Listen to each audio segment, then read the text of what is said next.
আমি DNA test করাবো, ওই বেবিটারে আমি ডিএনএ টেস্ট করাবো আমার সাথে। ওয়াইফ পরে বলতেছে আচ্ছা সমস্যা নাই, তুমি করাইও, দেশে আসো। পরে আমি ডেট ফিক্স করি। আমার নাম মোহাম্মদ মঞ্জুর আলম, আমি সিঙ্গাপুর প্রবাসী, বর্তমানে সিঙ্গাপুরে আছি।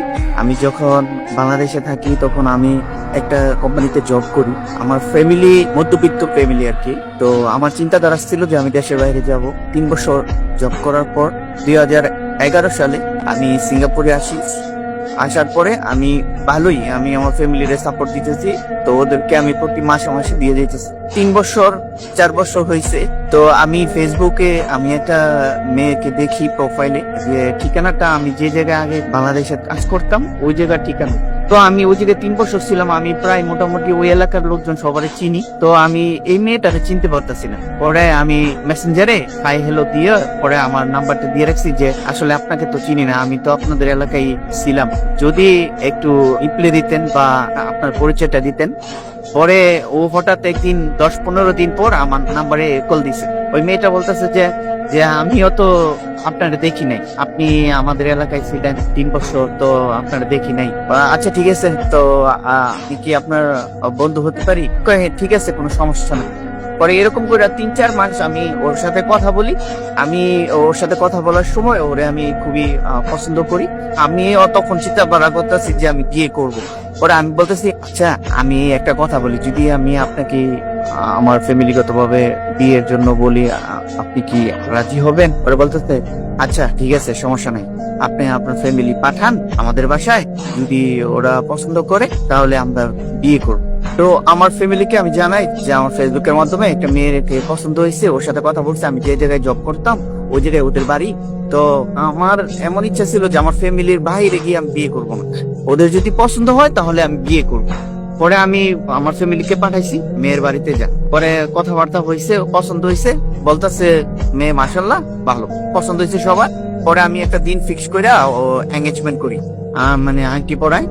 আংটি পরানোর পরে মেয়েটা আমার কল দিছে, কান্না কান্না করে বলতেছে যে আচ্ছা এখন তো সবকিছুই হয়েছে, ফ্যামিলিও পছন্দ হয়েছে, আমি একটা কথা বলবো।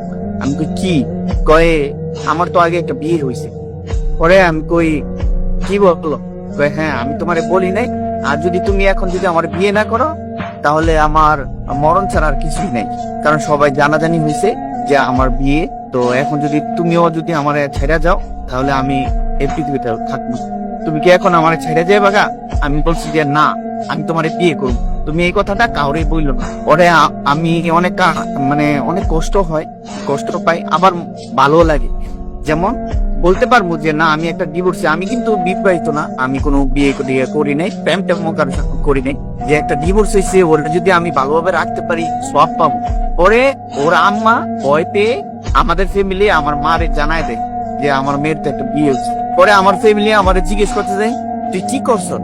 আমাদের বাড়ি থেকে ওদের বাড়ি অনেক দূর, তা আমরা তেমন কিছু জানি না, আমরা কোনো কিছু জিজ্ঞেস করতে পারি না, মেয়ের নাকি আগে একটা বিয়ে হয়েছে, তো তুই কি এটা রাজি? আমি বলছি যে হ্যাঁ মা, দেখেন মা, আমি যদি ওরে বিয়েও করি আমার জন্য ভালো হইব, ওরে যদি আমি ভালোভাবে রাখতে পারি তো আমি অনেকটা সব পাবো।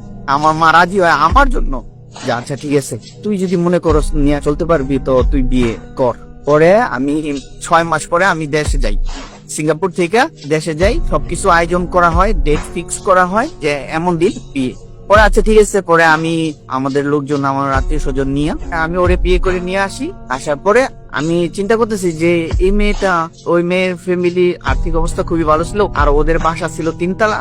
তো ওরা এরকম নিজস্ব বাসা, আর আমার বাড়িতে ছিল টিনের ঘর। তো আমার বাসায় এসে যখন অ্যাকসেপ্ট করছে, তো হয়তো আমারে ও অনেক লাইক করে, তো আমিও ওরে অনেক বিশ্বাস করি যে না ও পারবে, সংসার ভালো, আমাদের বন্ডিংটা ভালো ছিল।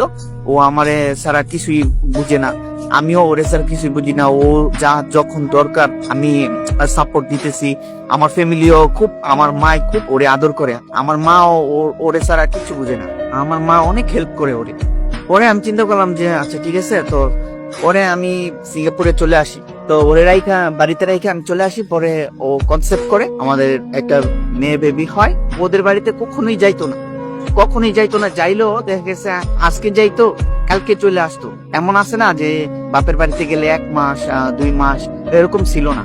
মানে সবসময় আমাদের বাড়িতেই ছিল। আমাদের সংসারটা ভালোই চলতেছিল, প্রায় 3 বছর ভালোই চলছে। মেয়ে হওয়ার পরে 3 বছর ভালো চলছে, আমাদের বন্ডিং খুবই ভালো ছিল। আমার মেয়ের নিয়ে হাসি খুশি আমরা ফ্যামিলি খুবই ভালো চলতেছে। পরে হঠাৎ করে ও বলতেছে যে আমাদের বাড়িটা অনেক ছোট, থাকতে পারতেছে না, আমার মেয়ে হয়েছে, তো ওর একটু সমস্যা হইতেছে। পরে আমার বাড়ির কাজ স্টার্ট করছি, ও সবকিছু তদারকি মানে ওর দায়িত্বে সবকিছু করতেছে, আমার ওয়াইফের দায়িত্বে সবকিছু করতেছে, একটু জেট ও করে। পরে বাড়িটা কমপ্লিট করছি। ও আমরা যে নতুন বাড়ি করছি ওই বাড়িতে দোতলায় উঠছে, আমার মেয়ে আর আমার ওয়াইফ একা থাকে। তো এভাবে দিন যাইতেছে। তো হঠাৎ আমার চাচি মারা যায়। তো আমার চাচতো ভাই, ওর মা মারা যাওয়ার পরে আমি ওদেরকে একটু অন্যরকম দেখি। যেমন আমাদের ঘরে কোনো কিছু রান্না টান্না হইলে বলতাম যে ওর তো মা নাই, ওদেরকে দিয়ে আসো, বা ঈদে এটা রান্না করে ওইটা রান্না করে দিয়ে আসো। একই পাশাপাশি বাড়ি। আমার যে দ্বিতীয় তলা বাড়িটা, এই বাড়ির জানালা থেকে তাকাইলে ওদের উঠান দেখা যায়। তো ও দেখি এক সময় দেখি যে আমার ওয়াইফকে দেখতেছি যে আমার চাস্তবের ফ্যামিলির দিকে ওর আসক্ত বেশি। আমার মা বাবার সাথে তেমন মিশে না, শুধু আমার চাস্তো ভাইয়ের ফ্যামিলির সাথে ও মিলেমিশা। ও যাতায়াত, ও ওদের বাড়িতে যায়, যা কিছু রান্না করে ওদেরকে নিয়ে দিয়ে আসে। কিন্তু আমার মা খাইছে কিনা এটাও জিজ্ঞেস করে না। তো পরে আমি ওরে জিজ্ঞেস করি, কই সমস্যা কি, ওর তো আম্মা নাই, তুমি তো বলছো এগুলা দিতে। আমি কই সবকিছু রান্না করে ওদেরকে দিয়ে আসো, এটা এটা কেমন? হ্যাঁ, আমার চেয়ে বেশি দরদ তোমার? কয় তুই এমন করস কে? পরে দেখি যে ওর ব্যবহার চেঞ্জ হয়ে গেছে, টোটালি চেঞ্জ। ও আমারে চিনে না, যে আমার সাথে ঠিক মতো কথা বলে না, আমি ফোন দিলে ও বিজি দেখায়। আসলে বিজির কোনো কিছুই নাই, ওর তো বিজি থাকার কোনো কিছু আমি দেখি না। পরে দেখি যে আমি টাকা পাঠাই, আমার চাস্তো ভাইরে ও টাকা দিয়ে দেয়। পরে কয় তোমার চাস্তো ভাই আমার কাছ থেকে ধার নিয়ে গেছে। পরে আমি বলতাম যে তুমি কি আমারে জিজ্ঞেস করছো, তুমি যে আমার চাস্তো ভাইরে টাকা দিছো? কয় সমস্যা নাই, দিয়ে দিব। এরকম করো। পরে আমি হঠাৎ করে বাড়িতে যাই জানার জন্য যে আসলে ওর যে এতটুকু চেঞ্জ, আমার ওয়াইফ যে আগে এমন ছিল এখন এতটা চেঞ্জ হয়ে গেছে কি কারণে। আমি দেশে গিয়ে কোনো কিছু প্রমাণ টমান কিছু পাই না যে ও কারোর সাথে রিলেশন আছে, বা আমি বিশ্বাসও করি না। আমার একটাই চিন্তা কি, ও তো আমার বাড়ি করি সময় ও অনেক কষ্ট করছে। যখন ও আসছে তখন আমরা অনেক গরিব ছিলাম, এখন ও নিজে হাতে বাড়ি ঘর করছে। তো এখন তো এমন কিছু করব না যেটা আমি পছন্দ করি না। তো আমি ওরে অনেক বিশ্বাস করতাম। এমনকি আমার চাস্তো ভাইয়ের আমি জিজ্ঞেস করছি, দেখ ভাই তুই কি তোর বাবির সাথে কোনো রিলেশন করো? কয় না ভাই, আমি ওর সাথে কোনো কথা বলি না। ও আমারে জ্ঞান দেয় যে ওর নাম্বারটা ট্র্যাক করে দেখেন ও কার সাথে কথা বলে, আমার সাথে কথা বলেন। ও তো আমার বাবি, বড় বাবি, আমি কি করে ওর সাথে রিলেশন করব? এমন কোনো প্রুফ এখনো পাই নাই যে ও আমার চাস্তো ভাইয়ের সাথে রিলেশন করছে বা কোনো কিছু আমি কোনো পাই নাই। তো আমি চিন্তা করতেছি, আমি যদি এটা নিয়ে মানুষের কাছে যাই তো আমার তো একটা প্রমাণ থাকতে হবে, প্রুফ থাকতে হবে। তো আমি তো এরকম পাই না। তো আমি কাউকে বলতেছি না, আমারটা আমার ভিতরেই রাখতেছি। যে ও যে অন্যরকম চেঞ্জ হয়ে গেছে সেটা কেউ জানে না, শুধু আমি জানি। তো পরে ওয়াইফে আমি বলতেছি যে দেখো তুমি এরকম কোনো ভুল করো না, আমাদের একটা ছোট মেয়ে আছে, আর তোমার জন্য আমি সবকিছু করতে পারি তুমি জানো। তো আমাদের একটা মেয়ে আছে, তুমি এমন কিছু করো না যেটা সংসারটা ভাঙ্গা যায়। সন্তানের দিকে তাকায় হইলো, তুমি আমারে বলো যে কোনো কিছু রং কোনো কিছু করতেছো কিনা। পরে বলতেছে যে না আমি এমন কোনো কিছু করি নাই। তো আমি পরে আবার সিঙ্গাপুরে চলে আসি। পরে আমি আসার পরে 3 মাস পরে ও বলতেছে যে তোমার তো একটা খুশির খবর। আমি কি, আমার তো বেবি কনসেপ্ট হয়েছে, তো তুমি তো এখন অনেক হ্যাপি। আমি কই হ্যাঁ অবশ্যই, কিন্তু আসলে কি মন থেকে আমি আমার ভিতরে অনেক কষ্ট। তো তারপরেও 2 মাস পরে পরে ওর আলট্রাসোনোগ্রাম করাই, মানে ওর যত শারীরিক ভাবে বেবিটা সুস্থ থাকে সেভাবে আমি ডাক্তার দেখাই, এভাবে চলতেছে। তো পরে বেবি হয়, একটা ছেলে বেবি। পরে এভাবে যাইতেছে এভাবে 7 মাস হয়, বেবিটা হওয়ার 7 মাসের মাথায় সবাই আনাগোনা করতেছে যে এটা তো মঞ্জুরের বেবি না। সবাই পাড়া প্রতিবেশী ওরা বলতেছে যে এটা তো সম্পূর্ণ হয়েছে ওর চাস্তো ভাইয়ের মতো, এরকম বলতেছে মানুষের কান পরামর্শে। আমি তখন একটু ভেঙেই পড়ি, ওরা যা বলতেছে এটা কি কতটুকু সত্য এটা আমি দেখবো। তখন আমার ওয়াইফ কিন্তু আমাদের বাড়িতেই। পরে আমি বলছি যে আমি ডিএনএ টেস্ট করাবো, ওই বেবিটারে আমি ডিএনএ টেস্ট করাবো আমার সাথে। ওয়াইফ পরে বলতেছে আচ্ছা সমস্যা নাই, তুমি করাইও, দেশে আসো। পরে আমি ডেট ফিক্স করি যে আর 2 মাস পরে আমি দেশে আসতেছি। পরে বলতেছে আচ্ছা ঠিক আছে। তো দেশে আসার আগে আমার যত টাকা পয়সা ছিল, আমার মেয়ের যে স্বর্ণ গয়না ছিল, ওর যত স্বর্ণ গয়না ছিল, আমি আসার 1 মাস আগে ও আমার বাড়ি থেকে ছেলে বেবিটারে নিয়ে আমার মেয়েটারে ওদের বাড়িতে রাইখা, নানুর বাড়িতে রাইখা চলে গেছে। আমি ওরে ফোন দেই, রিসিভ করে না। ওদের বাড়িতে আমি ফোন দেই যে আপনার মেয়ে তো কোনো খোঁজ খবর পাইতেছে না। কয় আমরাও তো ফোন দেই, ধরে না, কোনো খোঁজ খবর নাই। পরে ওই ছেলে আমার চাচাতো বাড়ি থেকে চলে গেছে। আমি চাচারে ফোন দেই, বলতেছে তুই কি করবি, এটা তো আমি জানি যে এটা গেলে আমার ছেলের সাথেই গেছে, ওরা তো অমানুষ। হ্যাঁ, আমার ছেলের সাথে গেছে। এমনিতে আমার যে হিসাব প্রায় 10 থেকে 12 লক্ষ টাকা ও আমার নিয়ে গেছে। আমার মেয়ের জিনিসপত্র, বাড়িতে স্বর্ণগয়না যা ছিল সব নিয়ে গেছে চাচাতো ভাইয়ের সাথে। কোথায় গেছে, কই গেছে, খুঁজে পাইতাছি না, কোনো খোঁজ খবর নাই। তখন আমি বাধ্য হইয়া জিডি করি। পরে যেভাবে হোক জিডি করার পরে ওরা বের হইছে, খবর পাওয়া গেছে ওরা এমন জায়গায় একটা বাসা ভাড়া নিয়ে থাকতেছে এবং কি আমার চাচাতো ভাইয়ের সাথে সংসার করতেছে। কিন্তু আমি কোনো ডিভোর্স লেটার পাই নাই। তখন আমার ফ্যামিলি বাদী হইয়া, আমার বাবা বাদী হইয়া একটা মামলা করে। মামলা করার পরে ওরা ওই জায়গায় হাজিরা দেয় ওই কোর্টে। তখন জানতে পারি যে ওরা বিয়ে করছে, ওরা আগেই বিয়ে করে নিছে, আমাকে আগেই ডিভোর্স দিয়ে দিছে, কিন্তু আমি ডিভোর্স লেটার পাই নাই। পরে আমার চাচাতো ভাই আর আমার ওয়াইফ এখন, এখন তো আমার ওয়াইফ নাই, ও আমার ডিভোর্স দিছে। ওরা সংসার করতেছে ও বেবিরে নিয়ে।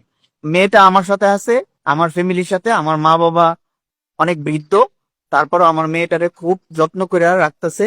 কিন্তু আমার কষ্টটা এই জায়গায় যে ওরে আমি অনেক বিশ্বাস করতাম, ওরে কোনোদিন আমি কোনো দিক দিয়ে কষ্ট দিই না। আমার আমার এমনও দিন গেছে আমি নিজে না খাইয়া হইলো আমার ওয়াইফের চাহিদা পূরণ করছি, যে যখন যা চাইছে তখন তা দিছি। এই যে প্রবাসী ছিলাম আমি অনেক কষ্ট করে, আমি চিন্তা করতাম যে আমি তো কষ্ট করতেছি, আমার ফ্যামিলি ওরা হ্যাপি থাকুক, আমি হ্যাপি, আমার কষ্ট যায় আসে না, ওরা ভালো থাকলে আমি ভালো। ও যে আমার সাথে এরকম করবো কোনোদিন ভাবি নাই। আমার কি অপরাধটা ছিল এবং আমার মেয়ের কি অপরাধটা ছিল।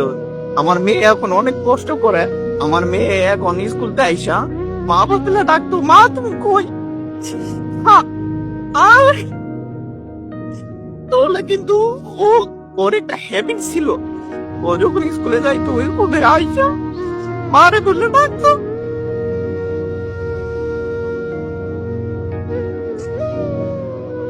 মাঝে মাঝে ওর দাদি রে মা ডেকে বলে, কারণ ও তো ছোট, আমার মেয়ে তো বুঝে না আমার মেয়েটার কি অপরাধ। আমি আমার চাচাতো ভাইয়ের, আমার রক্তের সাথে বেইমানি করছে। আমার চাচাতো ভাই কোনোদিন ভাবি নাই আমার চাচাতো ভাই আমার সাথে বেইমানি করবো, কারণ আমরা ছোট দেখে আসছি আমার বাচ্চা ছাড়া কখনো কোনোদিন ঝগড়া করে নাই। কিন্তু আজকে এই সিচুয়েশন এমন তৈরি করছে, আমাদের ফ্যামিলি ওদের ফ্যামিলি কেউ কারোর দিকে তাকাইতে পারে না, কারণ আমাদের মান সম্মান কোনো কিছুই নাই। কারণ আমার চাচাতো ভাই সবকিছু শেষ করে দিছে। এবং আমার ওয়াইফ খুব ভালোবাসতাম, খুব বিশ্বাস করতাম। আমার ঘরে তা আমি সবকিছু করে দিছি। ও যা চাইতো, ঘরে যা যা দরকার ছিল, ওর লাইফে যা যা দরকার ছিল, এমনকি গরম সহ্য করতে পারে না দেখে আমি ওর এয়ার কন পর্যন্ত প্রোভাইড করছি আমার হাউসে, আমার বাসাতে। আমাদের গ্রামে আরো বাড়িতে তখন এসি ছিল না, এসি লাগাইছি, ওয়াইফাই ছিল, সবকিছু ছিল। ও যা চাইতো সবকিছুই করতাম। ও যখন ওদের বাড়িতে যাইতো আমি প্রাইভেট কার নিয়ে বলতাম যাও, যাতে রাস্তাঘাটে ওর কষ্ট না হয়। যার কারণে আমি প্রাইভেট কার দিয়ে ওদের বাড়িতে পাঠাইতাম, আবার ওদের বাড়ি থেকে নিয়ে আসতাম। আমি ওরে এতটা বিশ্বাস করতাম, ও এতটা ভালোবাসতাম। আমার আমার খুব কষ্ট হয় আমার মেয়ের নিয়ে। আমি যখন আমার মেয়ের ভিডিও কলে দেখি, তখন যখন ভাবি যে আমাদের 2 ভাই আছে, ওদেরও তো সন্তান আছে, ওরা যখন মা বলে ডাকে যে মা এদিকে আসো, তখন আমার মেয়েটা চুপ করে বসে থাকে।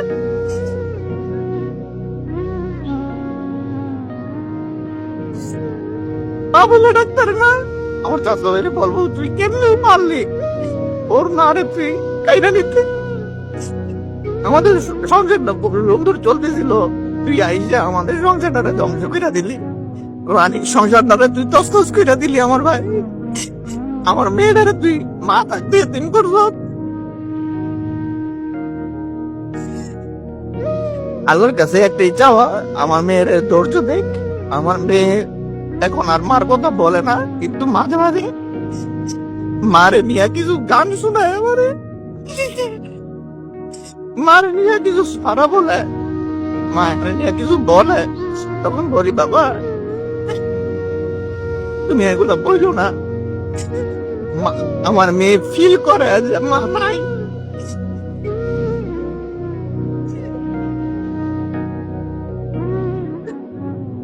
আগে আমি খুব হাসি খুশি ছিলাম, আমার ওয়াইফ রে নিয়ে, আমার ফ্যামিলি নিয়ে আমি খুব ভালো ছিলাম। এই 2-2.5 বছর আমার মেয়ের কষ্ট, আমার নিজের কষ্ট নিয়ে আসি। এখন আমি সর্বোচ্চ, আমি সবসময় আমার মেয়ের আমি প্রায়োরিটি দিই। আমার মেয়ে যা বলে আমি তাই করি। আমার মেয়ে আমার সবকিছু। আমার মেয়ের নিয়ে থাকতে হয়। আমার মেয়ের বলবো, মা তোমার আর কোনোদিন কোনো কষ্ট দিব না, তুমি বড় হও।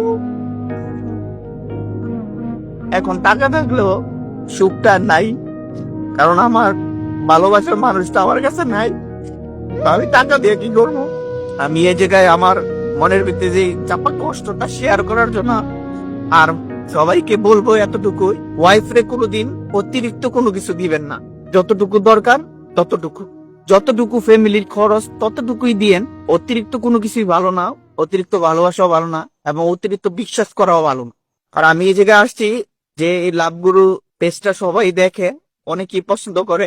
রেসপেক্ট নিয়ে বলতে চাই, এই জায়গায় আসছি যাতে আরো 10 জন আমার এই রিয়েল স্টোরিটা শুই না ওরা বুঝতে পারে, সতর্ক হয়,